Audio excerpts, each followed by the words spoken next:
Reference type का table of content आज हम लोग पढ़ने वाले हैं। देखते हैं।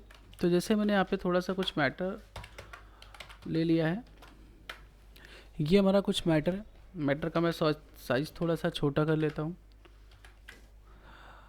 जस्टिफाई मैंने अलाइनमेंट लगाया, दोनों साइड हमें ताकि बराबर दिखाई दे। यहाँ पर देख सकते हैं। तो टेबल ऑफ कंटेंट बेसिकली होता क्या है, सबसे पहले ये समझते हैं। तो टेबल ऑफ कंटेंट, जैसा आपने कभी किसी बुक को अगर पढ़ा है तो उसके पहले एक इंडेक्स दिखाई देता है। उस इंडेक्स को मेक करने के लिए, बनाने के लिए हम टेबल ऑफ कंटेंट ऑप्शन का यूज़ करते हैं। तो यहाँ पर अगर मुझे टेबल ऑफ कंटेंट बनाना है तो सबसे पहले मुझे यहाँ पर हेडिंग बनानी पड़ेगी। तो मैं इसी से कुछ मैटर को कट करके इस तरीके से हेडिंग बनाता हूँ। हेडिंग बनाने के लिए मैं यहाँ पर हेडिंग 1 का यूज़ करता हूँ। देखो मुझे प्रॉपर सेलेक्शंस की ज़रूरत होगी, तो मैं ऊपर वाले लाइन को सेलेक्ट करके इस तरीके से हेडिंग बनाऊँगा। इसी तरीके से यहाँ पर भी मैं इंटर करके दूसरी हेडिंग यहाँ पे मेक करता हूँ, H1 ही बनाता हूँ। H2 हेडिंग कौन सी होती है वो भी यहाँ पर समझ लेंगे। H2 हेडिंग होती है जब कोई हेडिंग के अंदर बनाते हैं। हेडिंग के अंदर जैसे कोई हेडिंग, जैसे रैम है, रैम एक हेडिंग है, रैम के प्रकार जो है वो हेडिंग 2 आता है। ठीक है, तो यहाँ पर देखो इस तरीके से मैंने हेडिंग 2 बनाई है। अगर रैम के प्रकार के भी अंदर मैंने कहीं पर कोई प्रकार डिफाइन किया है, तो जैसे रैम के प्रकार, रैम हो गया हेडिंग, रैम के प्रकार हेडिंग 2 हो गई। अब एस रैम, डी रैम, ये आपकी हेडिंग 3 के अंतर्गत आएगा। अगर आप तीसरी हेडिंग भी बना रहे हो तो यहाँ पर हेडिंग 3 ले लोगे। आपको दिखा दो तो यहाँ पर देखो ये हेडिंग 1 है, उससे थोड़ा छोटी हेडिंग 2 है, फिर उससे छोटी हेडिंग 3 है। इसी तरीके से जितना भी आपको हेडिंग बनाना है यहाँ पर इस तरीके से हेडिंग बना लीजिए। थोड़ा बहुत इशू आएगा, हेडिंग सेम दिखाई दे सकती है। ठीक है, तो यहाँ पर ये देखो इस तरीके से मैंने हेडिंग और बना ली। ठीक है, यहाँ पर एक और हेडिंग बना लेते हैं, यहाँ तक कि ये हेडिंग 1 इस तरीके से ले लेंगे। अब क्या करेंगे, टेबल ऑफ कंटेंट में आएंगे। Table of content reference tab की हम लोग बात कर रहे हैं। टेबल ऑफ कंटेंट में आपको दिखाई दे जाएगा सीधा सीधा, ये देखिए, automatic table 1, automatic table 2, automatic, यहाँ पे मैनुअल टेबल है। तो जैसे मैं ऑटोमेटिक पे क्लिक करूँगा, जैसे ही मैं क्लिक करूँगा आप यहाँ पर देख लो, आपको सारी हेडिंग यहाँ पर बन के दिखाई दे रही हैं। ये हेडिंग है और ये आपका क्या है, पेज नंबर है। समझ में आ रहा है? ठीक है, इसके बाद यहाँ पर देखो ये हेडिंग 1 है, उसके अंदर हेडिंग सब हेडिंग है, फिर उसके अंदर भी एक सब हेडिंग है। तो ये हेडिंग 1, हेडिंग 2 और ये कौन सी होगी, हेडिंग 3।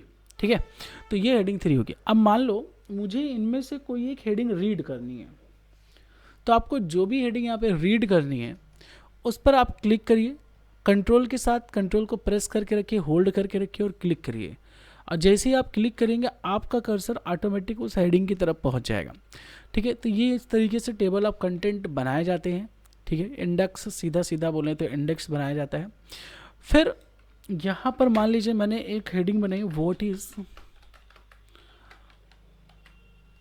कंप्यूटर, ये मेरी एक हेडिंग है। तो हेडिंग को जैसे मैंने आपको बताया कि हम हेडिंग को ले सकते हैं यहाँ पर किससे, H1 से। मैंने ले लिया H1 से हेडिंग को। ठीक है, अब देखो इस हेडिंग को मुझे यहाँ पर तो ये दिखाई नहीं दे रही, आपको दिखाई दे रही नहीं आ रही है ना। तो हम क्या करेंगे, रेफरेंस पे आएंगे, यहाँ पर क्या दिया है, अपडेट टेबल।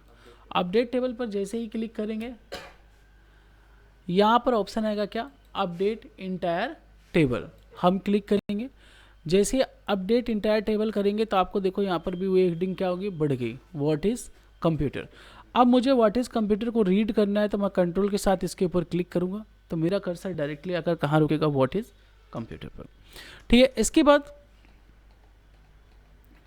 अगर आपको यहीं पर आपने व्यू में एक ऑप्शन देखा हो तो आपको शो और हाइड में नेविगेशन पैन दिखाई देता है। नेविगेशन पैन में जब आप आते हैं तो देखिए यहाँ पर भी आपको उसी तरीके से हेडिंग दिखाई देती है। आपको इनमें से जो भी हेडिंग रीड करनी है आप नेविगेशन पैन में आकर हेडिंग लगाकर इनमें से उस ऑप्शन को डायरेक्टली यूज़ कर सकते हो। ठीक है, तो नेविगेशन पैन में आप इसको यूज़ कर सकते हो। सो हाइड ग्रुप है व्यू में। ठीक है, व्यू टैब का ये ऑप्शन है। तो बेसिकली जब रेफरेंस हम पढ़ते हैं तो जहाँ भी हेडिंग यूज़ करते हैं तो एक बार इसको ज़रूर रिवाइज कर लेते हैं। ठीक है, इसके बाद अगर हम बात करें कि फुट नोट क्या होता है, देखो दो चीज़ें यहाँ पर, एक इंसर्ट फुट नोट है और एक इंसर्ट इंड नोट है। दोनों ऑप्शन दिखाई दे रहे हैं। देखो फुट नोट क्या होता है और इंड नोट क्या होता है, दोनों को यहीं पर देख लेंगे, 1 मिनट का खेल है। होता क्या है फुट नोट और इंड नोट, तो देखो जैसे कोई एक वर्ड है बहुत डिफ़िकल्ट है, यहाँ पर मान लीजिए मुझे गैलरीज़ के बारे में डिटेल करना है कि गैलरीज़ क्या होती है, तो मैं गैलरीज़ को सेलेक्ट करूँगा। इसके बारे में मुझे कुछ और देना है जो कि यहाँ पर नहीं दिखाना है, ठीक है। एक बार मैं आपको ये भी दिखाऊंगा, ये पेज इंड कहाँ हो रहा है, तो ये देखो यहाँ पर ये पेज इंड हो रहा है, ठीक है। इसको मैंने क्यों दिखाया थोड़ी देर में पता चल जाएगा। हमारा यहाँ पर एक वर्ड है गैलरीज़, मैंने सेलेक्ट किया है, गैलरीज़ को मैंने सेलेक्ट किया सिर्फ, और यहाँ पर फुट नोट पे आता हूँ। तो देखो यहाँ पर मैं फुट नोट लिख देता हूँ जो भी मुझे इसके बारे में डिटेल करनी है, ठीक है, मैंने लिख दिया। अब ये देखो ये कहाँ लिखा है, पेज के आखिरी में, कौन से, जिसमें गैलरीज लिखा हुआ था, और यहाँ पर एक 1 लिख गया है, आपको दिखाई दे रहा है, ये क्या लिखा हुआ है, 1 लिखा हुआ है, दिखाई दे रहा है ना, ये 1 है। और इस 1 से रिलेटेड जो नोट्स है हमारा, वो कहाँ पर अवेलेबल है, तो इस 1 से रिलेटेड नोट्स उसी पेज के लास्ट में है। अब मान लो मैं फिर से एक उसको छोड़ के मैंने यहाँ पर एक लिया स्मार्ट आर्ट के बारे में, या फिर स्मार्ट आर्ट ग्राफिक्स के बारे में मुझे डिफाइन करना है, तो मैंने इसको इस तरीके से सेलेक्ट किया, फुट नोट लेता हूँ यहाँ पर 2 करके, इस तरीके से मैं यहाँ पर फुट नोट ले सकता हूँ, ठीक है।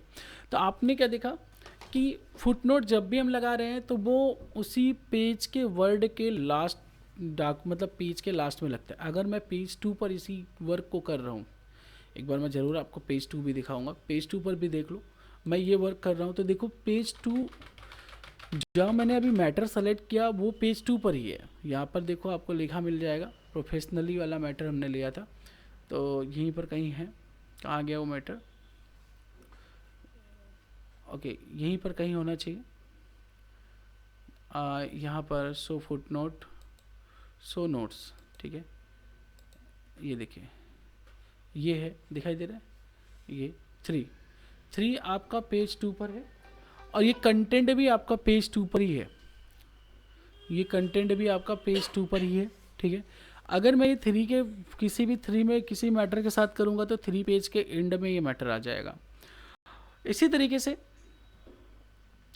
ये फुट नोट है, जिस पेज में लगाएंगे उसी पेज के आखिरी में लगेगा। मैं एक बार थोड़ा सा जूम आउट करके दिखाता हूँ, ये देखो ये फुट नोट एरिया है मेरा, इस पेज का ये फुट नोट एरिया यहाँ पर बना हुआ है, ठीक है। इसका कंटेंट इसी में है तो इसलिए यहाँ पर आया, अगर मैं तीसरे में आऊँगा तो तीसरे में भी आ जाएगा। इसको हम कहते हैं फुट नोट। जैसे अभी हमने फुट नोट की बात की है, इस पर एक हमारा और कंटेंट होता है जिसका नाम है एंड नोट। क्या है, एंड नोट।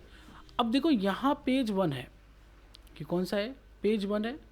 पेज 1 पे मैंने फुट नोट भी लगाया, मैंने एंड नोट भी लगाया। मैं अब एंड नोट लगाने जा रहा हूँ, लगाया नहीं है मैंने, ये सेलेक्ट किया, अब मैं एंड नोट कर रहा हूँ।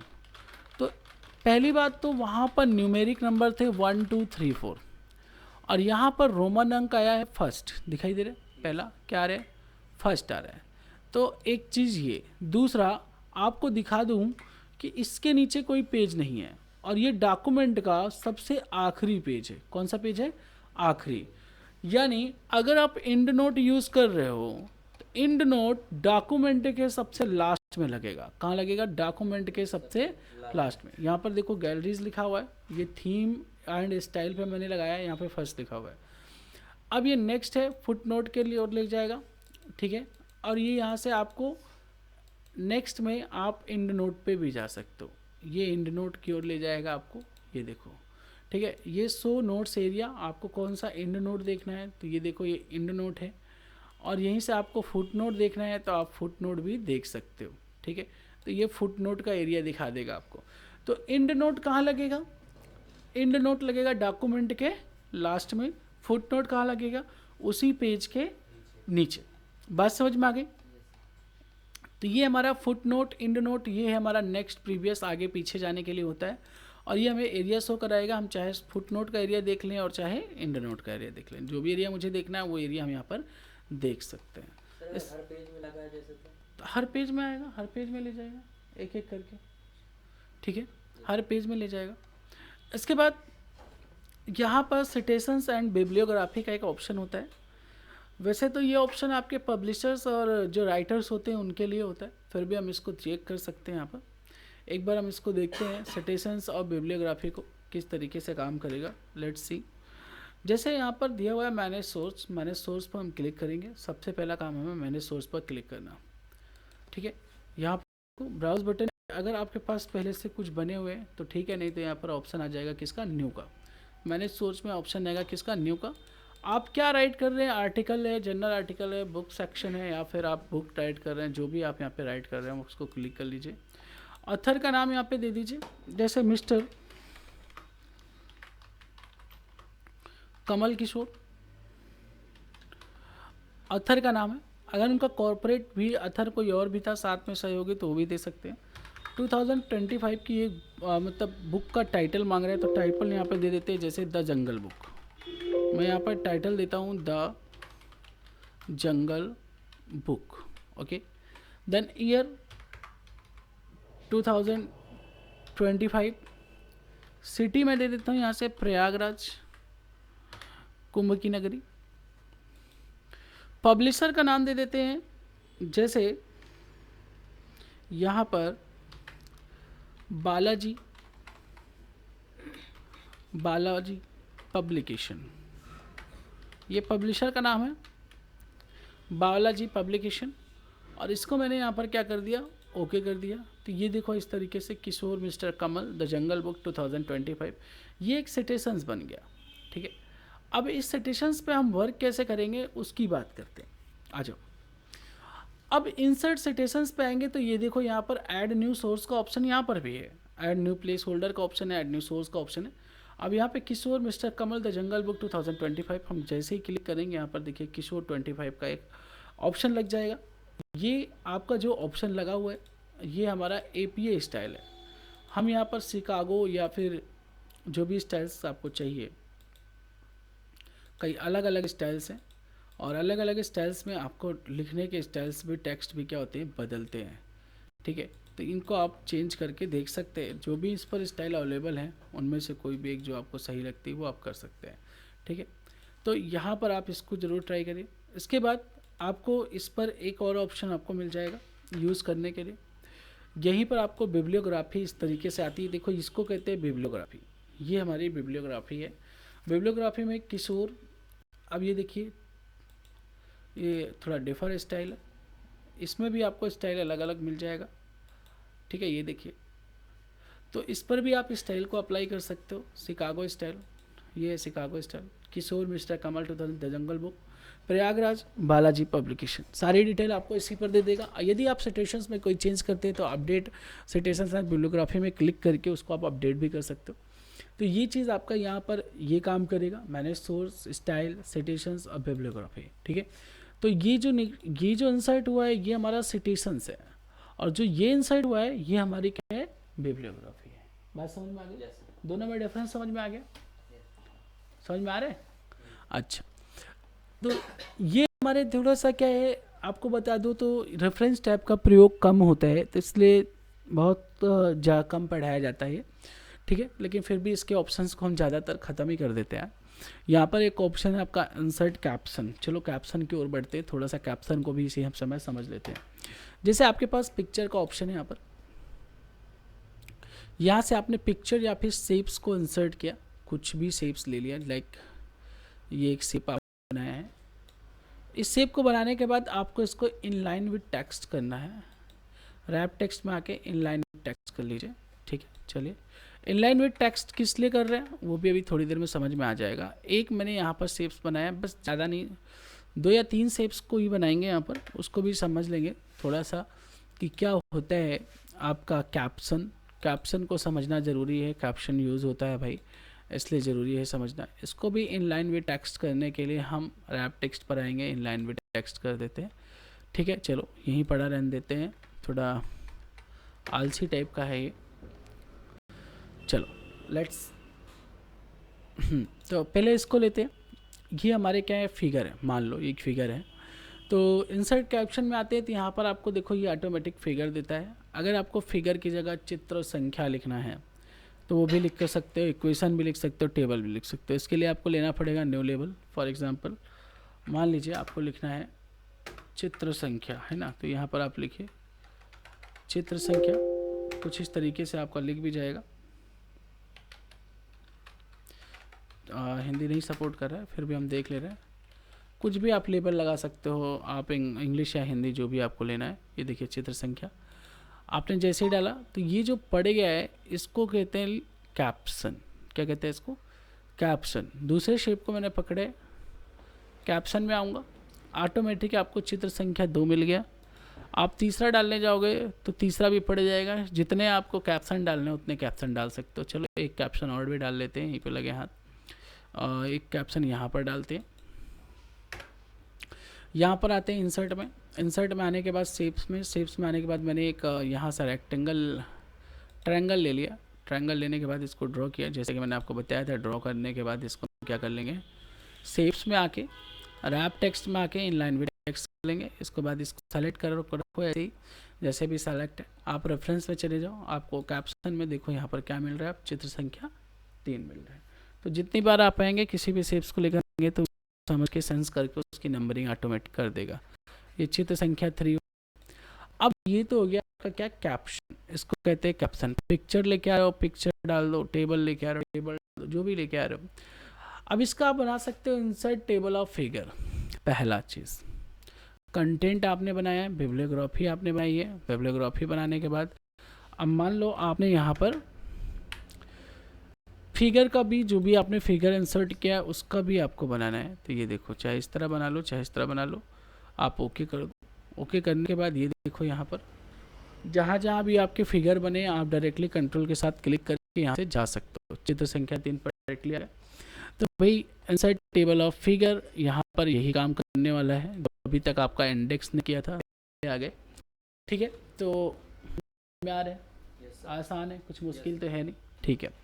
अपडेट टेबल में क्या होगा, बेसिकली आप एक टेक्स्ट को फिर से एक या शेप को ऐड करो, उसको जाके कैप्शन कर दो। कैप्शन करने के बाद फिर अपडेट करोगे तो अपडेट हो जाएगा, ठीक है। चलो कोई बात नहीं, आगे देखेंगे। एक और हमारे यहाँ पर है क्रॉस रेफरेंस। क्रॉस रेफरेंस में क्या होता है वो समझो। जैसे यहाँ पर मैंने क्रॉस रेफरेंस बनाने के लिए यहाँ पर मुझे एक कोई फिगर 1 चाहिए। फिगर 1 का लिंक बनाना है मुझे, तो क्रॉस रेफरेंस पे आऊँगा। हमने क्या लिया यहाँ पर, चित्र संख्या लिया था। देखो यहाँ पे चित्र संख्या दिया हुआ है ना, जो आपने वहाँ डाला होगा वो लेबल यहाँ पर अवेलेबल मिलेगा आपको, ठीक है। तो ये ऑटोमेटिक आ जाएगा। अब देखो यहाँ पर 1 2 3 सब है ना। इंसर्ट एज हाइपरलिंक, हाइपरलिंक को मार्क रखो। Entire caption only label above below only caption text. For example आपको सिर्फ कैप्शन टेक्स्ट लेना है और यहाँ पर आपने इंसर्ट कर दिया। ओके, रिक्वेस्ट इज एम्पटी कह रहा है, तो हम एक बार इंटायर कैप्शन ले लेते हैं, इंसर्ट कर लेते हैं। देखो ये हमारा आ गया चित्र संख्या, ठीक है। अब देखो चित्र संख्या 1 है, लेकिन चित्र संख्या 1 है कहाँ है भाई, ये 1। देखो अब वहाँ से मुझे डायरेक्टली वहाँ जाना है। मैं यहाँ आऊँगा, कंट्रोल के साथ क्लिक करूँगा, ये मुझे कहाँ पहुँचा दे, इस क्रॉस रेफरेंस क्या कहते हैं। ये ऑप्शन हम इस ऑप्शन को छोड़ा था, बात की थी कि हम इसकी करें। ऑप्शन सेम है, बस ये कि इसी तरीके से करना पड़ता है। बाद ही आप यहाँ इसको तो हम इस तरीके से यूज करेंगे इसको, क्लियर है। अब इंडेक्स की एंट्री, और mark citations, index table of authorities, ठीक है। तो अब देखो ये जो हमने यहाँ पे कैप्शन बनाया, तो कैप्शन ही बहुत बिब्लियोग्राफी बोरिंग है, फिर उसके कैप्शन बना के उसको आप एंट्री ले लो। उसके बाद उसका भी इंडेक्स, तो आई थिंक यहाँ तक आप होते हैं, यूज में होते हैं, ये सब नहीं आते इनको ड्रॉप। ये के लिए मैंने पढ़ा है, तो यहाँ सारे ऑप्शंस आप लोग चेक करिए। अगर कोई प्रॉब्लम आती है तो आप बताइए। Thank you.